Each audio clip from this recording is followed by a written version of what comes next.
Good evening, everyone. And yeah, it's been a while, I know, but we are back here again. And then this is another episode of Keeping Up with the Home of TSL. And I'm here once again with our OG squad and the guys that you guys all know and all love. And yeah, today there's no Tyro, but it is me, your favorite Formula One god, that's going to be taking us through this session today. And then on my left, you all know her. There's nothing else that needs to be said. But how have you been, Chichi? What's been going on this period? I've been good. Nigeria is stressing me, but we move, I guess. We move. It's been a great time, I guess. Okay. That's good. And then Emmanuel, how have you been this period? We've missed you a lot, by the way. Our sage, our Oga at the top. How has it been this period? I just say I am alive. Despite Adrian's best efforts to do otherwise, yes, I believe that. I'm alive. That's just it, Yeah. really. No problem. And then we're just going to jump right into it. So, finally, somebody won a race for the first time in his 6-year career. And apparently this person is in the supposed prime of his life, right? For 6 years. For 6 years. So what do you guys think about the just concluded Miami GP, and then what do you guys actually think about Lando Norris getting his first win finally? I'll start with you, Chichi, here. My agenda is certain, and my agenda is known. My agenda is Lando Norris, Lando no wins. See, I like Lando to an extent, to an extent. But at the same time, it took him 6 years. He finally got it. So nice for him. Nice for him, to be honest. But I guess for me, the accolades really goes to, not to diminish his win, but the accolades go to like McLaren and the engineers and what they did, because the upgrades that came this race really did a number. Like, they improved by a mile, and I mean, they're in the mix. They're like the third team now. Mercedes dropping to fourth, which is so horrendous, but that's fine. I would say fifth, to be honest. Fifth is also another thing. But I'll say congrats to Lando, actually. He did a good one. I think he definitely learned from the things, like from past things. He learned from Russia. He learned from Russia. And he really did a lot, and he's grown. Taking it from there to my chairman here on the right. What do you think about Lando's win, actually? Because especially putting in the fact that Piastri actually had half the upgrades, and it seemed like Piastri was actually having a better race until his clash with Sainz. So, and there have been a lot of people that have been saying, oh, you know what, Lando has been, king of mediocrity, and there's been a lot of words flying around to kind of disparage or discredit his win. But do you think some of those criticisms are valid? I will start off with, let me start off with this. This year, this F1 year, is already better than last year already, because we have 3 different race winners from 3 different manufacturers already. Like last year, we only had one fluke win, and for whatever reason, Red Bull couldn't get their shit together. But back to Miami Grand Prix. Lando did the job. People say he was lucky, but you make your own luck, because let's be honest, he could have locked his way into first place, but he could have still crashed into the wall, crashed into Verstappen, broken his floor, like someone I know, to Starship Enterprise. Yeah. But he did the job when required, and plaudits to his team in McLaren, because he had the full upgrades, and it's a bold move to bring upgrades to a sprint weekend where you only have one practice session, and you have to get everything right. Yes, he didn't do too well in the sprints. He fell apart again, but that's out of his control anyway. But in the race, he did the job where required. In the first stint, just before his pit stop, he was actually catching the leaders. Now, his teammates, on the other hand, was having a ball, because this was him in second place with half the upgrades, battling the Ferraris, passing both Ferraris, keeping up and maintaining a 2 to 3 second gap with the Red Bull. And Lando was 4th, 5th, but like I said, towards the end of his stint, he was eating into the pace of the leaders.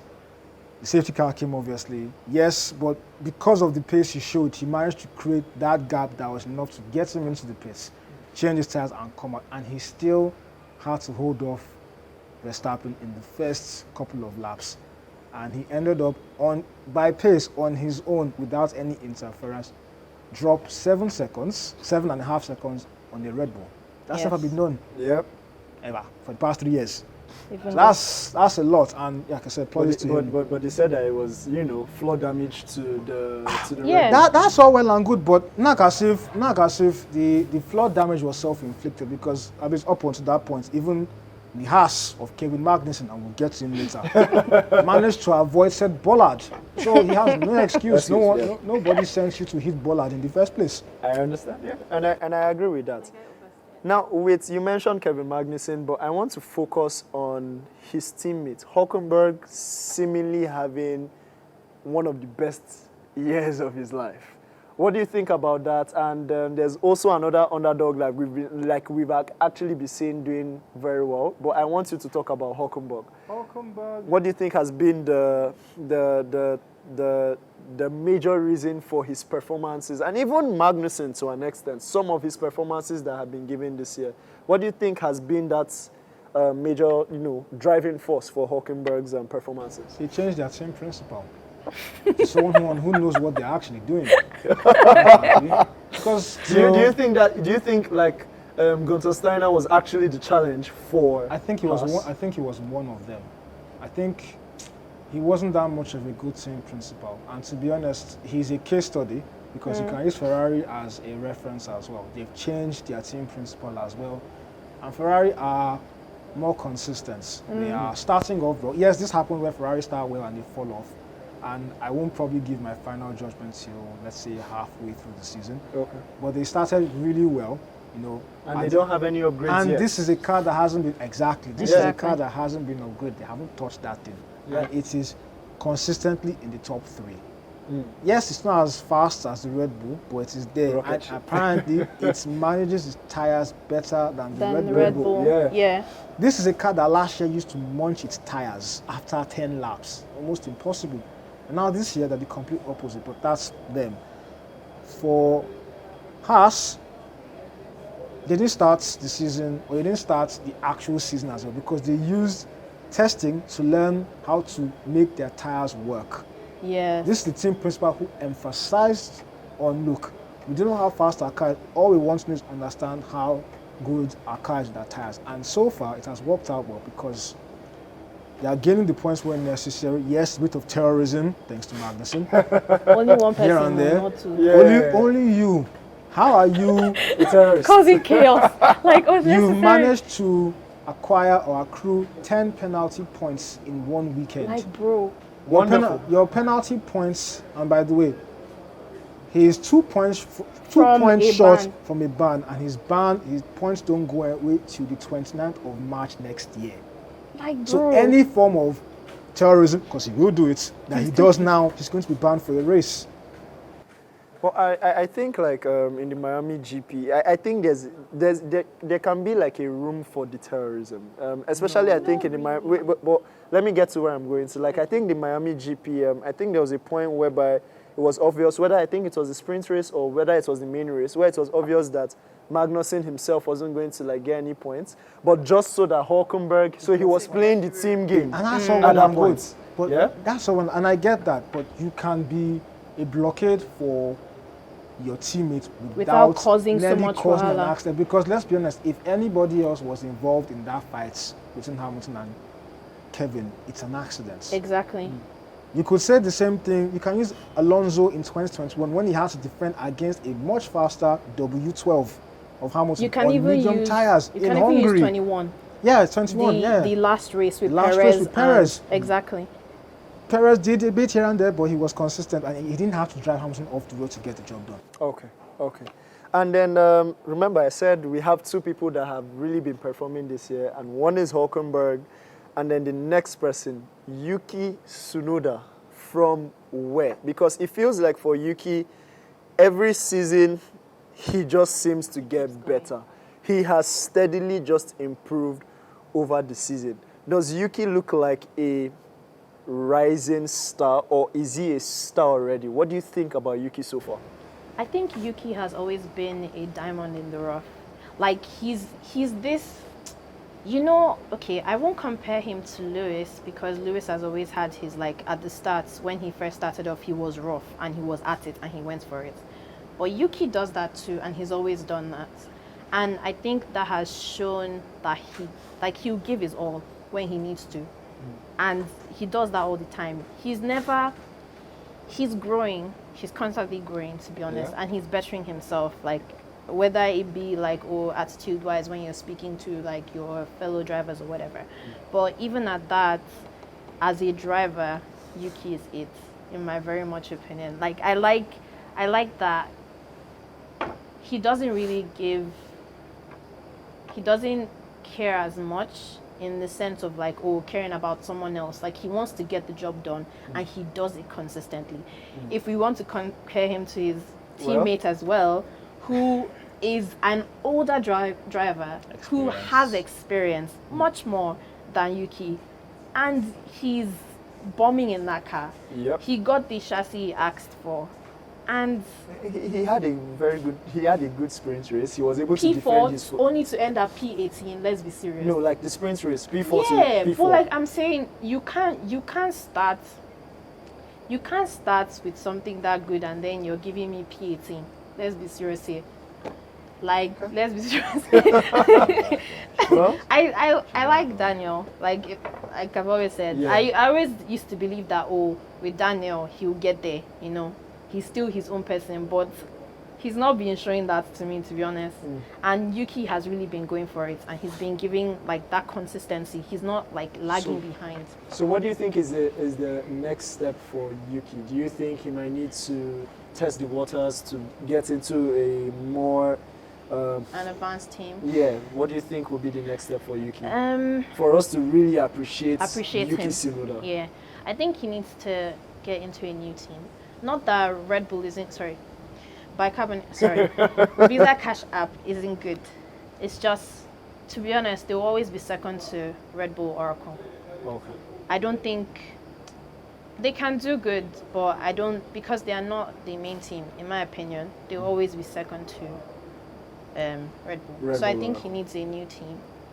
And not to waste a lot more of time, I want you guys to take a look at, for you, Carlos Sainz, and for you, Sergio Perez. Coming in from last season into this season. For Carlos Sainz, it looked like he was having a beast of a start. The thing with Carlos Sainz is people say he performs very well in one race, and then he tends to just mid out. And then he felt like in the beginning, like the first 3 races, Carlos Sainz was on it. He was always P3 and everything. And now it feels like that has waned a bit. So what do you think about Carlos Sainz so far this season? I would say, though, that he's had that really good high, but I don't know what has happened. It seems like, I don't know. I really can't tell what has happened. Okay, definitely. I really don't know what has happened, but I think I really was happy with him at the start because it showed that, okay, he was definitely fighting for his place in the sport.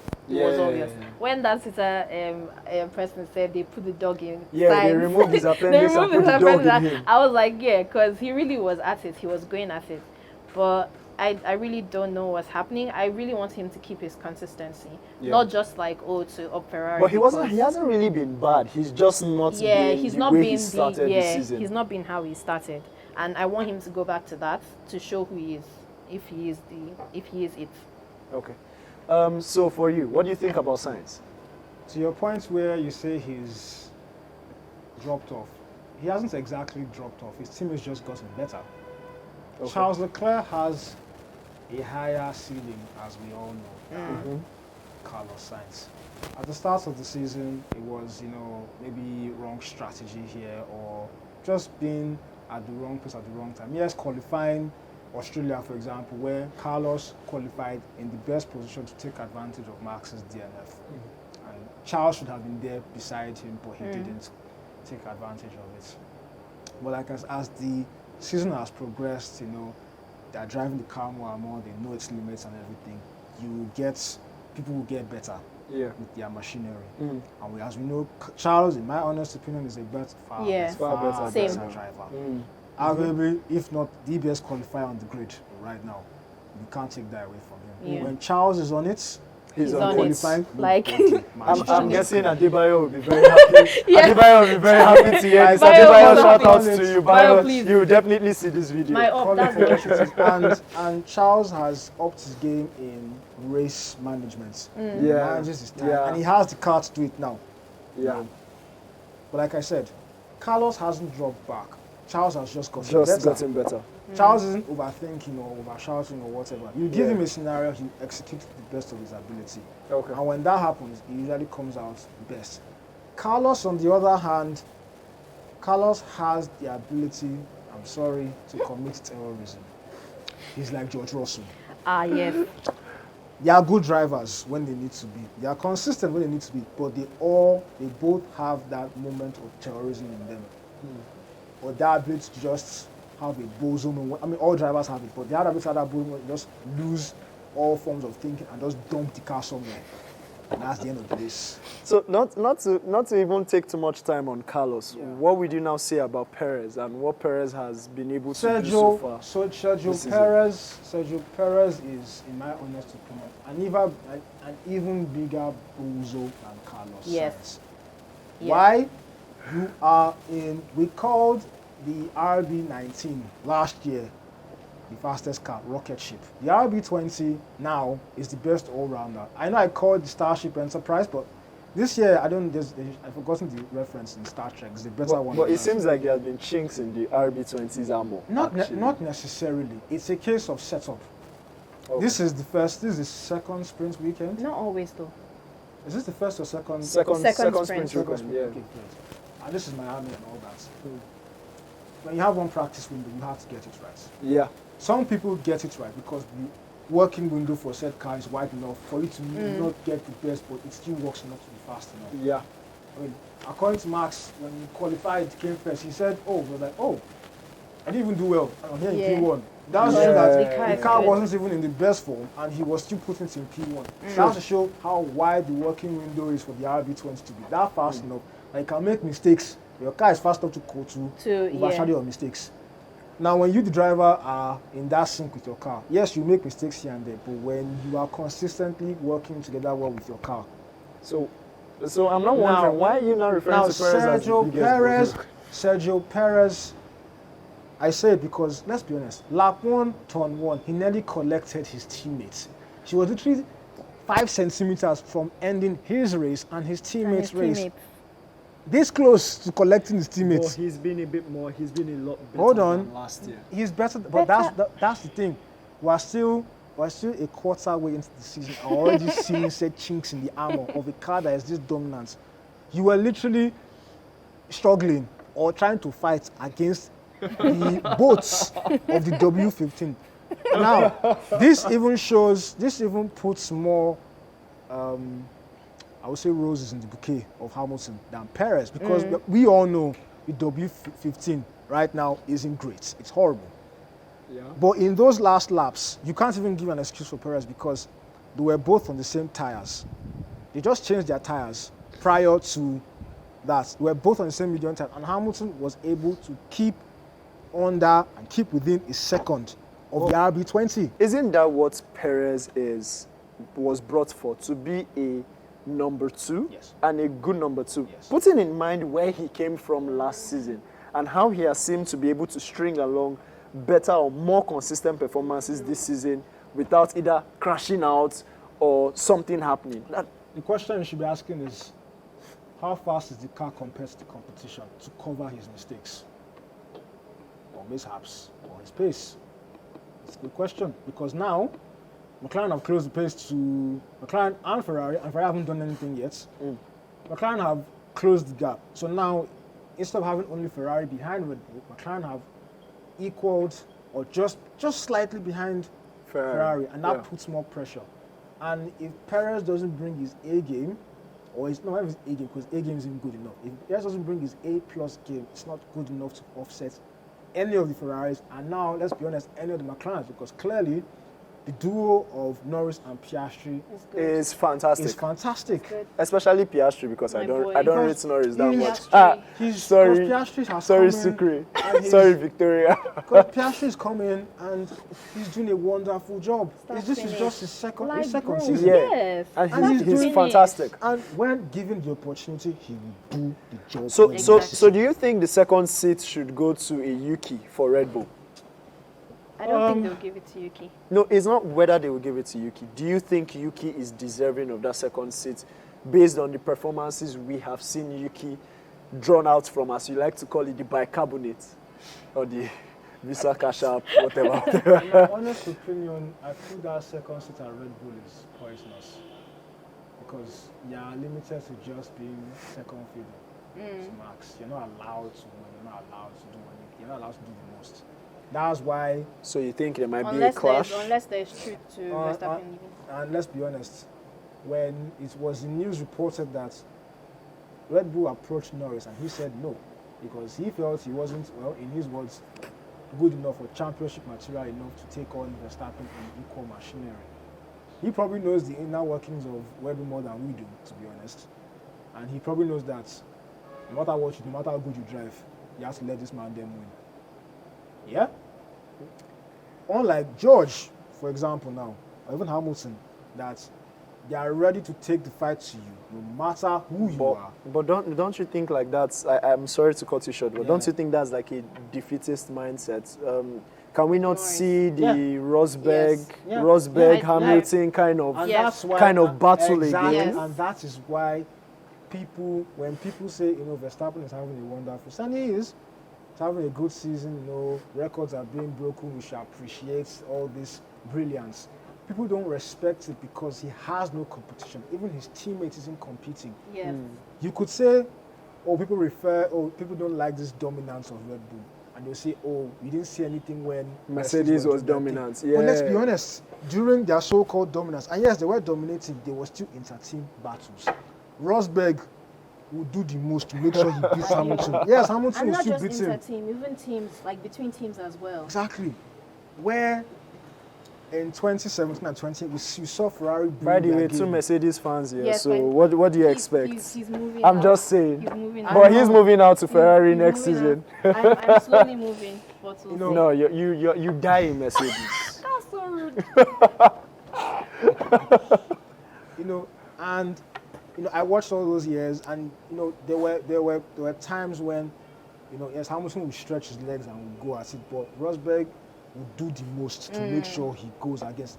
And there are times during certain races where you couldn't tell who was going to win because Rosberg would do everything legally, I might add, in his power to make sure he wins. Yes, there were a couple of dubious moves here and there, which resulted in crashes, as we all know. But he brought the fights. But with Perez and Verstappen, everyone knows that once they say lights out and away we go, and Verstappen gone. So I think so. That's why I think like maybe back to the original question. That's why I think like maybe there might still be a chance for Yuki. Maybe he's. Yes. One thing we know about Yuki is that hot-headed boy in him. And so I think he might still bring the competition to Verstappen because Yuki doesn't give me the vibe of someone that will just lay over. Yes. He won't. But personally, for me, I feel Yuki can create his own destiny in a sense. But I say this in the sense that if Aston Martin were such a true centered team, you could easily pair Alonso and Yuki, and it'll be great. Why? It will make more sense because by 2026, Honda is going to be powering Aston Martin. Aston Martin, yeah. Yuki is Aston's mascot. Yuki is Honda's mascot. Yuki is Honda's mascot in Formula 1. That's why, let's be honest, he still has that seat today because the engines are still powered by Honda. If Honda is in there, Yuki is in there. Because left to Honda, they literally throw Stroll out and put Yuki in that seat. And you'd have a hot-headed Agbaya in Alonso and a hot-headed Yuki. Now, Young at some point, but that's nothing. But that might actually be a lovely combination. It'll But be here's the nice. thing: despite them being hot-headed, they still know how to race very cleanly. Very clean and Yeah. nice. See the Very past. sweet. See the, Alonso is a very, very clean racer. Alonso has his problems. Alonso is. He might know the dark arts, but he keeps Not it even clean. dark art. Alonso, He keeps it clean. not even that. Alonso is a good racer. I Very. will give him He that. is. It's actually, Very. actually He very questionable, and I feel sometimes it can be racist. We'll get that by the way. But when Alonso is racing you, you trust him enough not to crash into you because he's a very clean racer. Yeah. Yuki is the same thing. In both races, both sprints and normal race, Hamilton and Yuki went toe-to-toe. And they didn't crash once. And the overtooks they both made on themselves were both clean. And I think in the same corner as well. Tight corner, going around the outside, Yuki overtook Hamilton. Hamilton probably saw that like, okay, and did the same thing to Yuki Did the in the same race. thing, it was nice. And they didn't crash into So- themselves. So, yeah. So guys, finally, before we call it a wrap today, the other biggest bombshell we had recently was Adrian Newey. And Red Bull is forming, you know, it's not just Newey now, it's a whole team and everything. But just maybe 1 minute from both of you, where do you think Newey is most likely going to end up? Do you think he's going to Ferrari? Let me just ask you straight up. I want him to go to Ferrari. Is there a case, what's your case for him going to Ferrari? Just under a minute. In all truth, he's always wanted to design with them, like to do more designing with them and stuff. And I think you have a good time, especially the way the team is building themselves now, like how far they're going. I think you have a fun time at Ferrari, but he wants to rest. So. Especially seeming like even without Newey, there has been a bit of consistency exactly. with Ferrari. So he can give them that everything. push and. So, thank you. And then for you, is there a case for your son name, Williams? No. That's one.